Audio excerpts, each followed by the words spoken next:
World leaders are calling for restraint after Israel's airstrikes on Iran. Indian Prime Minister Narendra Modi spoke to Israeli Prime Minister Benjamin Netanyahu and urged a return to peace and stability. DD India's Abhishek Bose reports.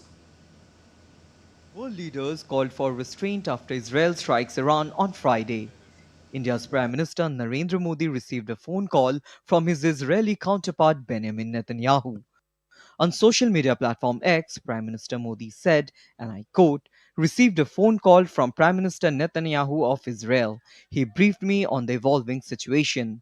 I shared India's concerns and emphasized the need for early restoration of peace and stability in the region. India's Ministry of External Affairs issued a statement urging diplomatic efforts to de escalate the situation.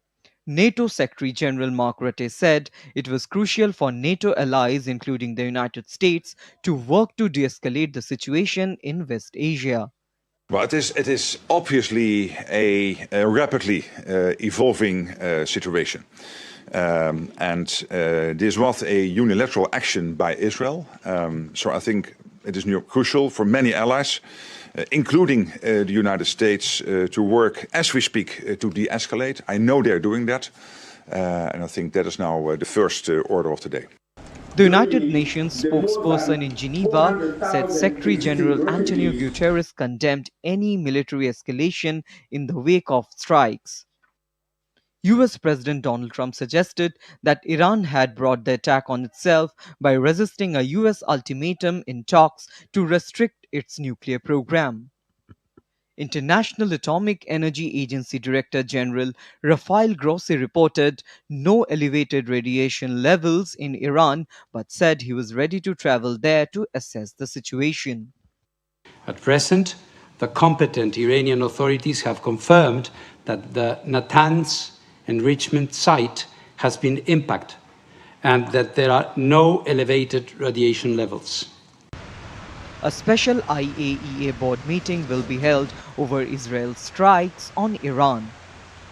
French President Emmanuel Macron said that France had repeatedly condemned the Iranian nuclear program and reaffirmed Israel's right to protect itself.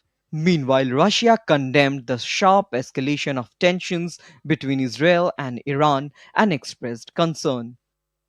Israel is shutting its embassies around the world and has urged citizens to stay alert. Thousands of aircraft that fly between Europe, North America, and Asia moved away from Iran on Friday. European shares touched their lowest level in 3 weeks on Friday after Israel's attack on Iran shot global risk sentiment and sent investors flocking to safe haven assets amid an already uncertain trade environment. Abhishek Bose for DD India.